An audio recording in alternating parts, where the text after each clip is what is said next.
The morning light from 3 different suns streamed through the crystal walls of the Galactic Academy's advanced xenobiology classroom. Students from 12 different worlds sat in their specially designed seats, each one built to fit their unique body shapes. The air recyclers worked overtime to keep the atmosphere comfortable for everyone, creating a soft humming sound that filled the room. Professor Vexthol floated at the front of the class, his purple tentacles moving in slow waves as he spoke. His voice came through the universal translator with a slight echo. "Today we begin the most important project of this semester," he announced, his 3 eyes scanning the diverse group of students. "Each of you will present the apex predator from a classmate's homeworld." A nervous rustle went through the classroom. Click-tack. The insectoid student from Hive World 7 clicked his mandibles together in worry. His compound eyes reflected the light as he turned to look at his classmates. Next to him, Harmonic 7's crystalline body dimmed with concern. The living crystal being rarely showed emotion, but the slight change in light patterns revealed his unease. "However," Professor Vexthol continued, raising one tentacle for attention, "there is one world that has captured the imagination of every species in our galaxy. One planet whose inhabitants are said to be so dangerous, so fierce, that they have become legend." His voice dropped to almost a whisper. "Earth." All eyes turned to Zara Chen, the only human in the class. She sat calmly in her chair, her dark hair pulled back in a simple ponytail. She wore the standard academy uniform, but somehow she looked different from the others. Maybe it was the way she sat so relaxed, or the small smile that played at the corners of her mouth. "The stories we hear about Earth creatures are almost too frightening to believe," the professor went on. "Massive beasts with razor-sharp teeth. Creatures that can kill with a single bite. Predators so deadly that they rule entire ecosystems through fear alone. Glubmore, whose blue-green skin glistened with moisture, made a sound like water bubbling in his throat. His people were known as fierce warriors across the galaxy, but even he looked nervous. "Professor," he said in his wet, gurgling voice, "are you sure it is safe to bring these Earth predators to class?" Professor Vexthol's tentacles writhed with what might have been excitement. "That is exactly why this assignment is so important. We must face our fears to understand them. Each of you will be responsible for presenting one of Earth's apex predators. You will show us why humans are considered the most dangerous species in known space." A student near the back raised a scaly hand. Threshik came from a desert world where everything tried to kill everything else. Even he looked worried. "What if these creatures attack us? My people have heard stories of Earth beasts that can tear through metal with their claws." "All presentations will be done safely," the professor assured them. "Miss Chen has agreed to help coordinate this project. She will make sure that proper safety measures are in place." Zara finally spoke up, her voice calm and friendly. "Don't worry, everyone. I'll make sure you're all safe." She looked around the room at her classmates' worried faces. "Earth animals can be dangerous, yes, but they're also amazing creatures. I think you'll find them more interesting than scary." But her words didn't seem to comfort anyone. If anything, the students looked even more nervous. Whispered conversations started around the room. The translator worked hard to keep up with all the different languages being spoken at once. "I heard that earth wolves hunt in packs and can track prey for thousands of kilometers," chittered Pipsqueak, a small rodent-like being whose fur stood on end with fear. "My cousin told me about earth sharks," added Noxera, her shadow form flickering with anxiety. "They can smell blood from vast distances and have teeth like blades." "What about the great cats?" rumbled Torgesh, whose rock-like skin scraped against his chair as he shifted nervously. "They say earth tigers can leap incredible distances and kill with a single swipe of their claws." Zara listened to all the worried chatter with growing amusement. These beings came from worlds with creatures that could melt steel with acid, or phase through solid matter, or survive in the vacuum of space. Yet they were all terrified of Earth animals based on stories they had heard. Professor Vexthol raised several tentacles to restore order. "Enough discussion for now. You have 1 week to prepare your presentations. Miss Chen will assign each of you a specific Earth predator to research and present." After class, students crowded around Zara's desk. They all wanted to know which Earth creature they would have to deal with. Zara had prepared a list and she handed out assignments with a smile that made some students even more nervous.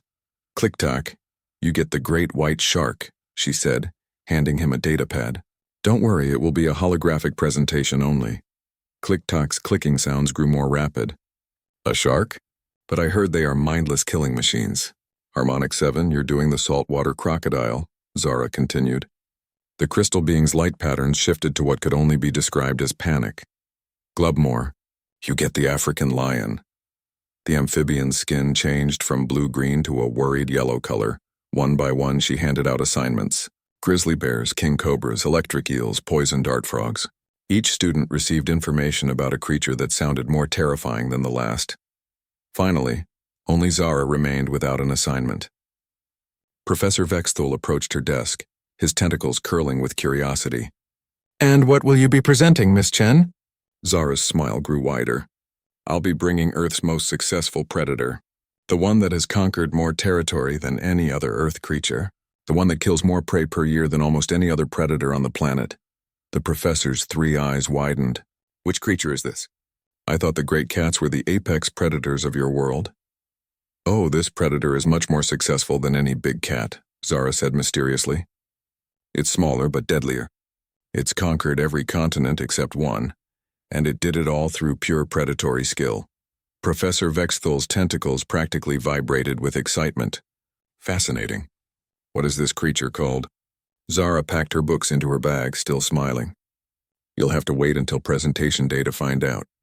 But I promise you it will be the most impressive demonstration of predatory behavior you've ever seen.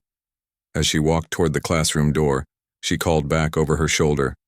Oh, and Professor, you might want to clear some space in the classroom. This predator likes to move around. The professor watched her leave, his mind racing with possibilities. What could be more dangerous than the creatures he had heard about in stories? What Earth predator could be so successful that a human would be confident bringing it to class? He spent the rest of the day researching Earth's most dangerous animals, but somehow he felt like he was missing something important.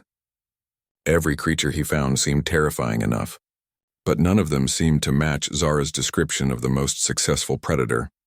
Little did he know that in exactly 1 week, his understanding of what made a predator truly dangerous would be completely changed by a small orange creature who was, at that very moment, napping in a sunny spot on Zara's bed. 1 week later, the advanced xenobiology classroom buzzed with nervous energy. Students sat in their specially designed seats, each one clutching their presentation materials with varying degrees of terror. The holographic projectors had been tested 3 times, and emergency medical teams were on standby just outside the classroom. Professor Vexthul floated at the front of the room, his tentacles writhing with barely contained excitement. Today he would finally see Earth's legendary predators in action. Well, most of them would be holograms, but still, his 3 eyes darted from student to student, noting their obvious anxiety. Let us begin, he announced, his voice carrying through the universal translator with its usual echo. Click-tock, please present first. The insectoid student's compound eyes reflected the classroom lights as he activated his holographic display. A massive great white shark materialized in the center of the room, its powerful body cutting through virtual water. Several students instinctively moved back in their seats. The great white shark, Click-tock clicked nervously, can grow up to 6 meters long and has over 300 teeth arranged in multiple rows. It can detect electrical fields from other creatures and smell blood from kilometers away. The holographic shark's dead black eyes seemed to stare at each student as Click-tock continued his presentation. When it opened its massive jaws to reveal rows of razor-sharp teeth, Pipsqueak actually squeaked in fear and dove under his desk. One by one, the presentations continued. Harmonic 7 showed them a saltwater crocodile that could snap a tree trunk in half with its jaws. Glubmore's African lion roared so loudly that the sound dampener struggled to keep up. Each presentation was more terrifying than the last. Threshik presented a king cobra whose venom could kill an elephant. Noxera showed them a grizzly bear that could run faster than most vehicles and had claws longer than knives. Torgesh's poison dart frog was small but contained enough toxin to kill hundreds of creatures. With each presentation, the students grew more amazed and terrified. These Earth creatures were beyond anything they had imagined. No wonder humans were considered so dangerous if they shared a planet with monsters like these. Finally, only Zara remained. She sat calmly in her chair, a small smile on her face, holding what appeared to be a cushioned transport carrier. It was much smaller than anyone had expected for Earth's most deadly predator. Miss Chen, Professor Vexthul said, his tentacles practically vibrating with anticipation. Please show us this ultimate Earth predator you have described. Zara stood up and walked to the front of the classroom. Every eye followed her movement. The room was so quiet that the only sound was the soft humming of the air recyclers. Before I begin, she said, setting the carrier down gently, I want you all to know that this predator has been responsible for the extinction of multiple species. It kills billions of prey animals every single year. It has successfully conquered every continent except Antarctica, and it did this not through human help, but through its own intelligence and hunting skills. The students leaned forward in their seats. Even Professor Vexthul moved closer, his tentacles reaching out slightly as if trying to sense what was inside the carrier. This predator, Zara continued, has reflexes faster than a striking snake. It can see in almost complete darkness. It can hear sounds that most creatures cannot detect. It can survive falls that would kill most other animals. And it has convinced the most dangerous species on Earth to willingly share their homes with it. She knelt down and slowly opened the carrier. I present to you Earth's most successful predator. A small orange head poked out of the carrier. Two bright green eyes looked around the classroom with mild interest. The creature stepped out completely, revealing a slightly round body covered in orange fur with white patches on the chest and paws. Around its neck was a tiny blue bow tie. The room fell completely silent. Click-Tack's mandibles stopped clicking. Harmonic 7's light patterns went completely still. Glubmore's skin turned from its normal blue-green to a confused purple color. Every student stared in complete bewilderment at the small, furry creature that sat calmly in front of them. This, Zara said proudly, is Mr. Whiskers. Mr. Whiskers looked around the room with the confident air of someone who owned everything he could see. His tail, thick and fluffy, moved slowly from side to side. He yawned, showing small white teeth and a pink tongue, then began to clean his paw with complete indifference to the dozen alien species staring at him. I don't understand, whispered Pipsqueak from under his desk. Where is the predator? This is the predator, Zara replied cheerfully. Professor Vexthul's tentacles drooped with disappointment. Miss Chen, surely this is some kind of mistake. This creature is small and fluffy. It appears to be harmless. Mr. Whiskers chose that moment to notice Professor Vexthul's moving tentacles. His green eyes focused on them with sudden intensity. His body lowered slightly, and his tail began to twitch at the tip. For just a moment, something wild and predatory flickered in those innocent green eyes. Then the moment passed, and Mr. Whiskers went back to cleaning his paw. I believe there has been an error, said Glubmore, his voice bubbling with confusion. This cannot be Earth's apex predator. It is too cute. Several students nodded in agreement. After seeing holograms of massive sharks and powerful lions, this small furry creature seemed like a joke. Some students even began to laugh nervously. Zara's smile grew wider. Oh, but he is, and I'm going to prove it to you. She reached into her bag and pulled out a small device. With the press of a button, the classroom lights dimmed to almost complete darkness. In the sudden gloom, the students could barely see each other. But two bright green eyes glowed in the darkness like tiny emeralds, moving silently through the room. Rule number 1 of being a successful predator. Zara's voice came through the darkness. Perfect night vision. The lights came back on. Mr. Whiskers was now sitting on Professor Vexthul's desk, having moved there in complete silence. None of the students had heard him move. The professor's 3 eyes all focused on the small creature with new respect. How did he move so quietly? Asked Torgesh, his rocky voice full of amazement. Retractable claws and specially designed paw pads, Zara explained. He can move in complete silence when he wants to. Mr. Whisker stretched, showing off his flexibility, then jumped down from the desk. The jump covered a distance that seemed impossible for such a small creature, and he landed without making any sound at all. Rule number 2, Zara continued. Incredible physical abilities. As if on cue, Mr. Whiskers noticed something moving near Click-Tack's desk. A small piece of debris was floating in the air current from the ventilation system. Instantly, Mr. Whiskers transformed. His body went completely still except for the tip of his tail, which twitched with hypnotic rhythm. His pupils expanded until his green eyes were almost completely black. Every muscle in his small body tensed like a coiled spring. The students watched in fascination as this harmless creature became something else entirely. Something wild. Something dangerous. something that was very clearly a predator. And that, Zara said softly, is just the beginning of what Mr. Whiskers can do. The classroom had transformed from a place of confused disappointment to one of growing fascination. Mr. Whiskers sat in the center of the room, his orange fur bright under the overhead lights, completely unaware that he had just demonstrated hunting behavior that impressed beings from across the galaxy. Now that you've seen a glimpse of his predatory instincts, Zara said, walking around the small cat, let me tell you why cats like Mr. Whiskers are Earth's most successful predators. She activated her datapad, and holographic statistics appeared in the air above them. Domestic cats kill between 1 and 4 billion birds every year on Earth. They also kill between 6 and 22 billion small mammals annually. That's more than any other predator on the planet. Click-Tack's compound eyes widened as he processed the numbers. Billions? This small creature kills billions of prey. Not Mr. Whiskers specifically, Zara clarified with a laugh. But cats as a species, yes. And Mr. Whiskers has all the same hunting abilities as every other cat. Professor Vexthul floated closer, his tentacles moving in slow, thoughtful patterns. But how is this possible? The creature is so small. Size isn't everything when you're a perfect killing machine, Zara replied. She pulled another device from her bag. Let me show you some of his abilities. Mr. Whiskers, want to play? At the word play, Mr. Whiskers' ears perked up. His green eyes focused on Zara with sudden attention.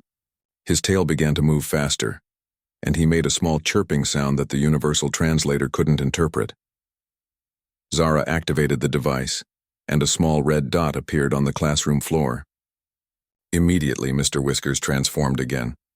His playful demeanor vanished, replaced by intense focus. His body lowered into a perfect hunting crouch. Watch his movement, Zara instructed as she moved the red dot across the floor. Mr. Whiskers followed the dot with fluid grace that seemed to defy physics. His paws made no sound on the classroom floor. When the dot stopped, he froze completely. Every muscle in his body coiled and ready to strike. Perfect, whispered Harmonic 7, his crystalline structure brightening with amazement. His movement is absolutely perfect. Notice how he keeps his body low and his weight balanced, Zara pointed out. He can change direction instantly without losing speed or making noise. She moved the dot in a quick zigzag pattern. Mr. Whiskers followed effortlessly, his movement so smooth he seemed to flow like liquid across the floor. When the dot suddenly moved toward the wall, he leaped. The students gasped as Mr. Whiskers launched himself through the air, covering a distance 3 times his body length. He hit the wall with all 4 paws, claws extended for grip, then immediately pushed off to land silently back on the floor. His jumping ability is incredible, Glubmore observed, his skin shifting to an impressed orange color. My people are excellent jumpers, but that was remarkable for such a small creature. Cats can jump up to 6 times their body length horizontally and 3 times their height vertically, Zara explained. Their back legs are incredibly powerful and their spine is extremely flexible. She moved the red dot to the ceiling. Mr. Whiskers looked up, his head tilting to track the movement. Then, impossibly, he jumped straight up, reaching nearly half the height of the room before landing gracefully on Professor Vexthul's desk.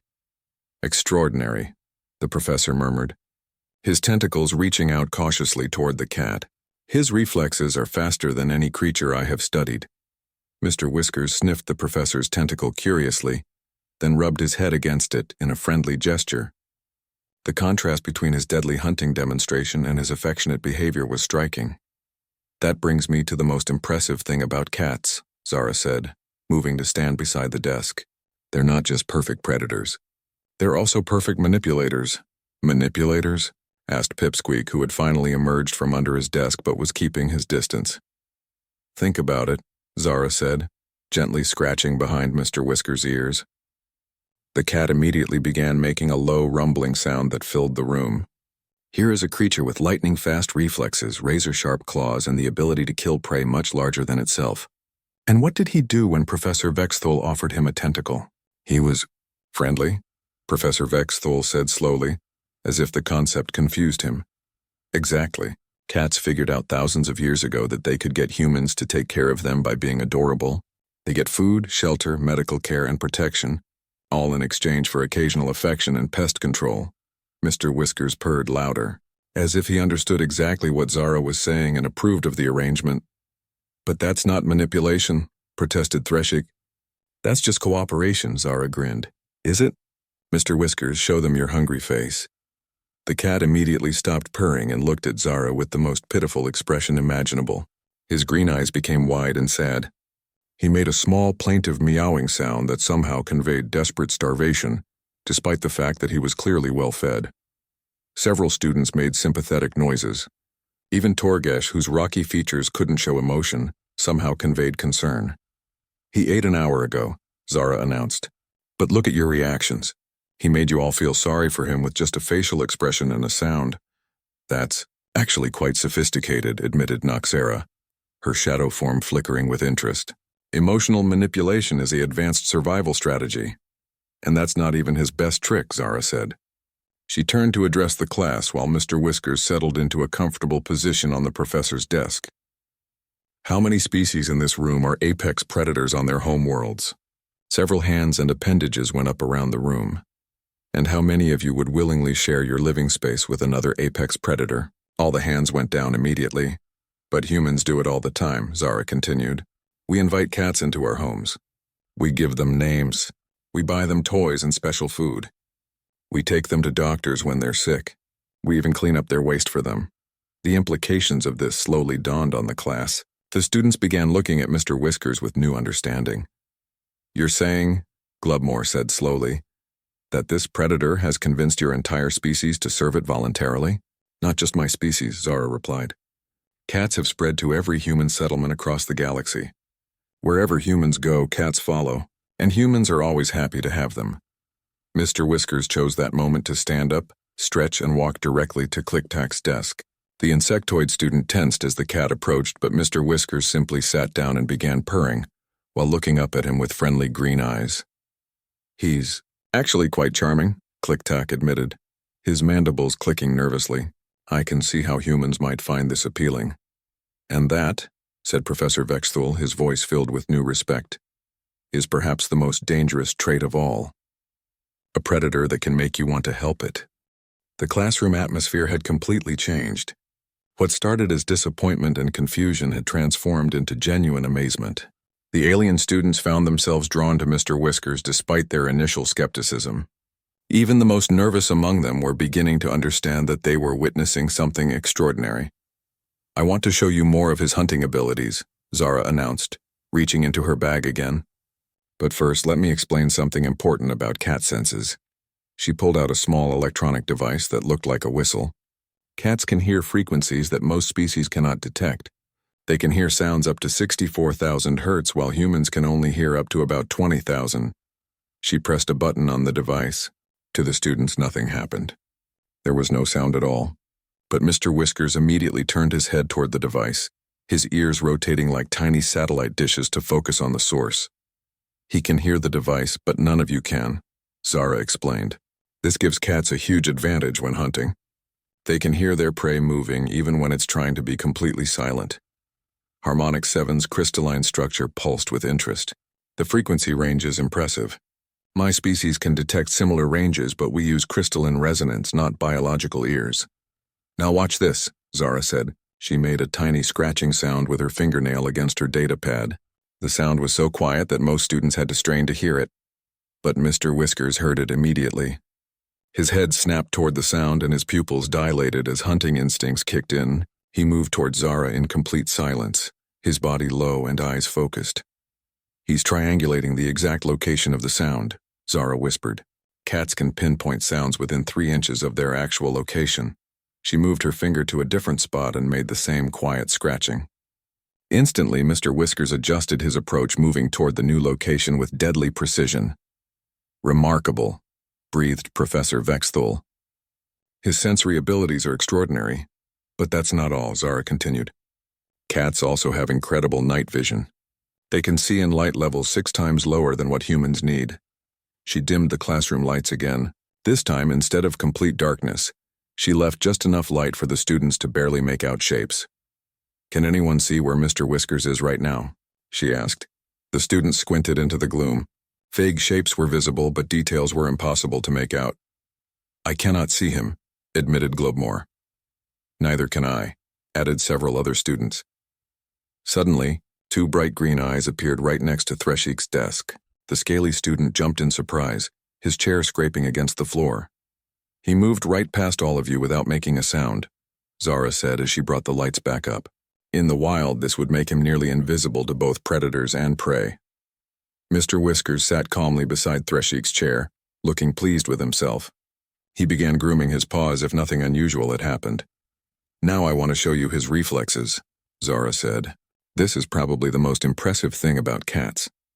She reached into her bag and pulled out a small ball. Mr. Whiskers, ready? The cat's attention immediately focused on the ball. His body tensed and his tail began to twitch with excitement.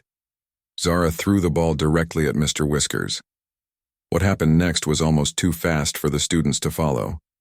In one fluid motion, Mr. Whiskers leaped sideways, spun in midair, and caught the ball in his front paws before landing gracefully on all fours.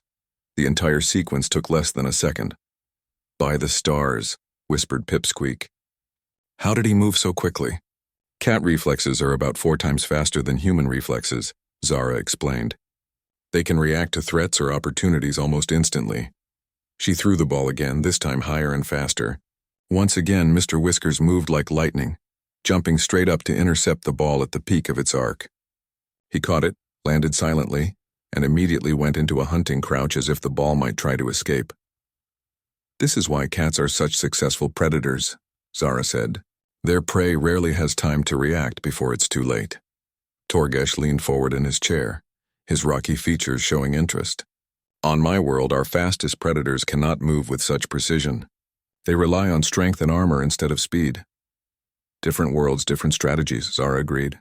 But cats have perfected the art of being fast, silent, and precise all at once. She pulled out another device from her seemingly endless supply of cat toys. This one projected a small beam of light that moved in random patterns across the floor. Mr. Whiskers immediately locked onto the moving light. His entire body language changed again, becoming focused and intense. He began stalking the light with the same serious concentration he might use on actual prey. Watch how he plans his attack, Zara said quietly. Mr. Whiskers didn't just chase the light randomly. He studied its movement pattern, then positioned himself to intercept it. When the light moved toward him, he waited until the perfect moment before pouncing with explosive force. He's thinking, observed Noxara with surprise. This isn't just instinct. He's actually strategizing. Cats are intelligent hunters, Zara confirmed. They learn from experience and adapt their techniques. Mr. Whiskers has probably played with similar toys thousands of times, but he still approaches each session as a serious hunting exercise. The light moved behind Professor Vexthel's desk. Mr. Whiskers immediately began working out how to reach it. He walked around the desk, judged the distance, then leaped onto the desk and began hunting the light from above. He solved a 3-dimensional problem in seconds, the professor noted with admiration, and his solution was both elegant and effective. But then something unexpected happened. The light moved toward Glubmore and Mr. Whiskers followed it. As he got closer to the amphibious student, something shifted in his behavior. Glubmore was known throughout the academy as a warrior. His people were famous across the galaxy for their fighting skills and fearlessness in battle. He had faced down creatures that most species would flee from in terror. But as Mr. Whiskers approached, moving with that silent, predatory grace, Glubmore found himself becoming genuinely nervous. The cat stopped about a meter away and fixed Glubmore with an unblinking stare. Those bright green eyes seemed to look right through him, evaluating him not as a friend or a student, but as potential prey. For a long moment, the two predators stared at each other, the renowned warrior and the small house cat. And slowly, Glubmore began to understand what the others had realized. Size didn't matter when you were looking into the eyes of a perfect predator. I believe, Glubmore said quietly, his skin shifting to a respectful deep blue, that I'm beginning to understand why humans are considered so dangerous. Mr. Whiskers blinked slowly at him, then suddenly his predatory intensity vanished. He walked over and rubbed against Glubmore's leg in a friendly gesture, purring loudly. The warrior who had faced down creatures of nightmare found himself carefully reaching down to pet a small orange cat, and somehow this felt like the most natural thing in the world. As Zara's presentation drew to a close, the classroom had been completely transformed. The students who had started the day expecting to see terrifying monsters were now gathered around a small orange cat who was demonstrating the most dangerous trait of all, the ability to make people love him. "Before we finish," Zara said, "I want to show you one more thing about Mr. Whiskers that makes cats truly unique among Earth's predators." Mr. Whiskers had finished investigating all his new alien friends and had settled on Professor Vexthul's desk. The professor's tentacles hung in the air around the cat, moving slowly and hypnotically. Mr. Whiskers watched them with obvious fascination. "Mr. Whiskers," Zara called softly. "Come here, buddy." The cat looked at her, then at the moving tentacles, then back at her. He made a small chirping sound that seemed to say, "But I'm busy right now," and turned his attention back to the professor. "He's ignoring you," observed Click-Tack with amusement. "Is this normal behavior for Earth predators?" "Very normal for cats," Zara laughed. "They're independent. Unlike dogs, who desperately want to please humans, cats work with us as partners. They help us when they want to, and ignore us when they have something more interesting to do." As if to prove her point, Mr. Whiskers, suddenly, decided that Professor Vexthul's tentacles were the most fascinating thing in the universe. He reached out with one paw and gently batted at a tentacle, his eyes wide with interest. Professor Vexthul froze, unsure how to react. The tentacle that Mr. Whiskers had touched tingled slightly where the cat's paw had made contact. "Is he attacking me?" the professor asked nervously. "He's playing," Zara assured him. "He wants you to play back." Cautiously, Professor Vexthul moved the tentacle away from Mr. Whiskers, then brought it back slowly. The cat's pupils dilated with excitement, and he pounced on the tentacle with both front paws, wrapping his arms around it in a gentle hug. "Oh my," the professor murmured. "He's quite charming." Mr. Whiskers began making that rumbling sound again, louder than before. The vibrations seemed to fill the entire classroom, creating an atmosphere of contentment and warmth. "What is that sound?" asked Harmonic 7. "It's unlike anything in my database." "It's called purring," Zara explained. "Cats make this sound when they're happy and content. It's one of the ways they bond with other creatures." "It's pleasant," admitted Pipsqueak, who had finally worked up the courage to approach the desk. "It makes me feel relaxed." "That's intentional," Zara said. "The frequency of a cat's purr has been shown to promote healing and reduce stress in humans. It's another way cats make themselves valuable to us." Professor Vexthul was now gently moving his tentacles for Mr. Whiskers to chase, and both the alien professor and the Earth cat seemed to be enjoying the game immensely. "This is remarkable," the professor said. "Here I am, a respected academic from Kepler 442b, playing with what you call Earth's deadliest predator, and I feel happy. And that," Zara said with satisfaction, "is the real lesson here." She addressed the entire class, her voice taking on a more serious tone. "Everyone was expecting me to bring in a monster, something with big teeth and claws that would prove how dangerous and scary Earth creatures are, but the truth is much more complex than that." Mr. Whiskers had now decided that Professor Vexthul's tentacles were the best toys ever invented. He was lying on his back on the desk, gently grabbing at tentacles with all four paws while purring like a small engine. "The most successful predators aren't always the biggest or the strongest," Zara continued. "Sometimes they're the smartest. Sometimes they're the ones who figure out how to make their prey come to them willingly." "You mean humans are the prey in this relationship?" asked Gloopmore, his skin shifting to a thoughtful purple. "In a way, yes," Zara said. "But it's not a harmful relationship, it's partnership. Cats get food, shelter, and medical care. Humans get companionship, pest control, and the joy of living with a creature that chooses to be with us." Threshik raised a scaly hand. "But surely cats must have some weaknesses. No predator is perfect." Zara grinned. "Oh, they definitely have weaknesses." She reached into her bag one more time and pulled out a small cardboard box. The moment Mr. Whiskers saw the box, everything else became unimportant. He abandoned Professor Vexthul's tentacles completely and focused all his attention on the cardboard container. Cats have an inexplicable obsession with boxes, Zara said, setting the box on the floor. Any box. Any size. It doesn't matter what's in it or why it's there. If there's a box, a cat must sit in it. Mr. Whiskers leaped down from the desk and immediately climbed into the box, even though it was clearly too small for him. Half of his body hung over the edges, but he settled in with a satisfied expression and began purring again. The entire class burst into laughter. Even Torgesh made a sound like grinding stone that might have been amusement. "You see?" Zara said. "Earth's deadliest predator, defeated by cardboard." As the laughter died down, Professor Vexthul floated closer to his desk, his tentacles moving thoughtfully. "Miss Chen, I believe I owe you an apology. When you said you were bringing Earth's most successful predator, I expected something that would terrorize us. Instead, you brought something that has charmed us all." "And that's exactly the point," Zara replied.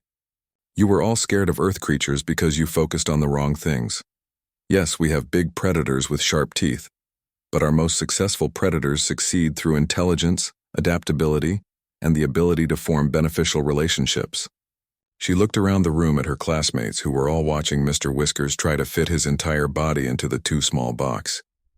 "Humans aren't considered dangerous because we live with monsters," she said. "We're considered dangerous because we've learned to turn the monsters into friends."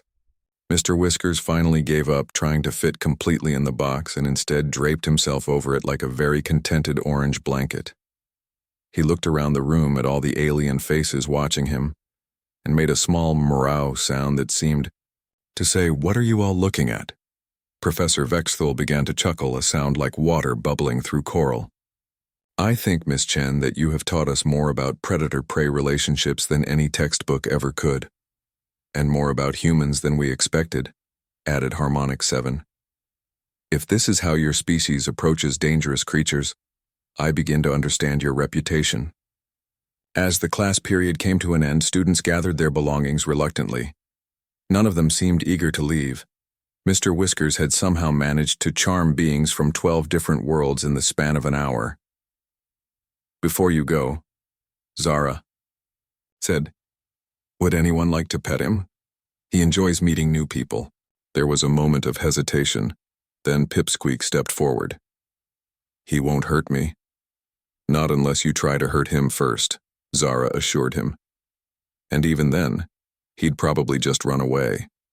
He's a lover, not a fighter." One by one, the students approached Mr. Whiskers. Each of them carefully reached out to touch his soft orange fur. When he purred in response to their attention, their faces lit up with wonder. "His fur is so soft," marveled Noxara.